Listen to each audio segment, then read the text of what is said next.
Welcome at Lowlands Assessment Systems. I am Sjoerd and the goal of this video is to show a systematic way to analyze a RIASEC profile. Let's start with some general advice. Defer judgment. Analyzing professionally means keeping an open mind. Stay open to all types of information until the very end, even if this new information doesn't fit nicely with what you already know. So, defer judgment. Gather information first, draw conclusions later. Follow a set methodology, an approach that you can repeat over and over again. That's when you learn fastest, and it's also the best way to reduce the chance of overlooking things. Make sure you know your own profile.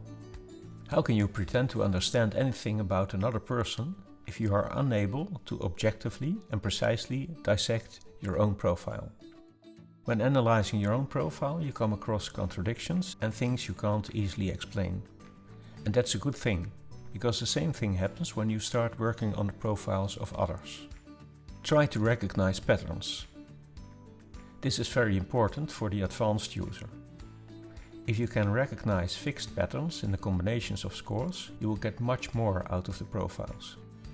Of course, this skill is related to the amount of profiles you get to see. So the last tip is, do it a lot. Practice makes perfect. So much for the tips, let's go to the first step. First impressions, the overall picture. What does the general picture look like? Actually, we don't have to do a lot at this point. The first impressions come naturally. That's just how first impressions work. In this phase, we ask ourselves the following questions. Are all scores high? Are all scores low? Do we see one result dominating the profile, or are all interest scores more or less on the same level? Are there different clusters of results? Let's apply this to Ivy's profile. This is not an easy profile, by the way. In Ivy's case, the first step would look something like this. Is everything high or everything low? No, not at all. There are significant differences between the higher and the lower scores.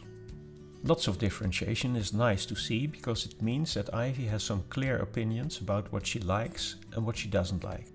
And that makes our life a little bit easier. Is one result dominating the profile? Yes, definitely. Investigative is a clear winner. Are there some clusters of scores? No, not like in this example.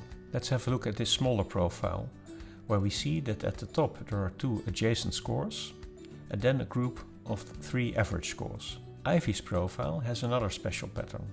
There's a kind of one step up, one step down rhythm in the results.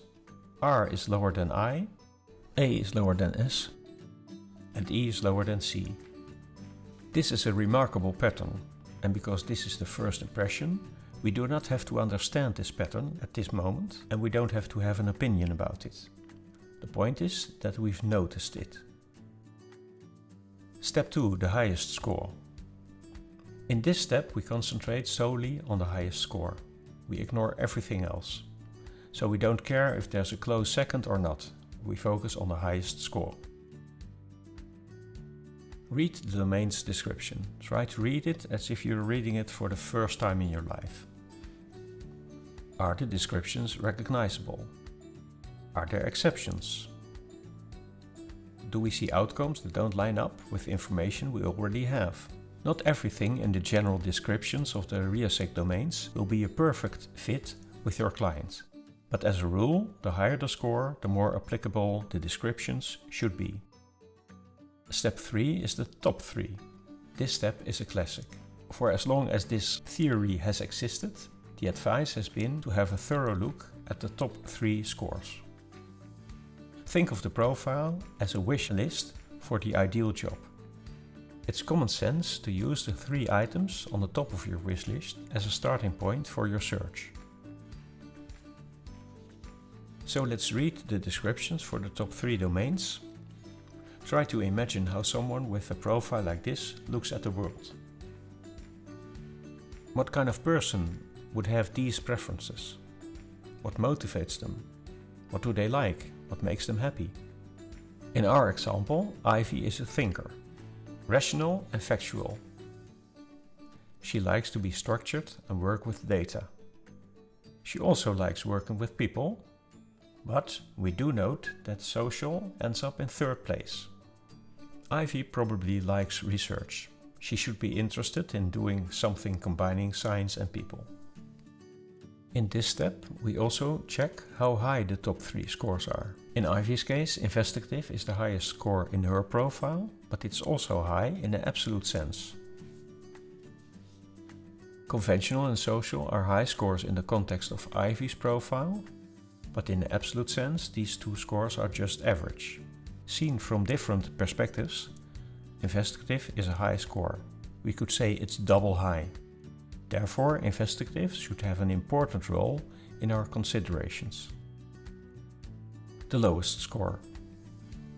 Very low scores probably indicate an active dislike for certain tasks or subjects. Always take a moment to digest the consequences of the lowest score. The lowest score possibly points out jobs and sectors your client might want to avoid. Based on this low enterprising score, Ivy probably should steer clear of leadership positions or being self-employed. She answered loads of questions about all kinds of subjects, and the items that are connected to the enterprising domain generally are her least favorite activities. The high-low analysis. This is a good exercise to get used to thinking in terms of combinations of results.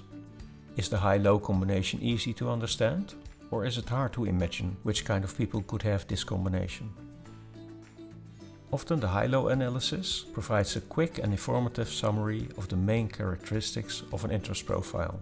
In Ivy's case, the high-low combination is easy to understand and it's very informative. Investigative and enterprising are on opposite sides of the hexagonal model. This combination can be summarized as the doer versus the thinker. And Ivy clearly belongs to the second category.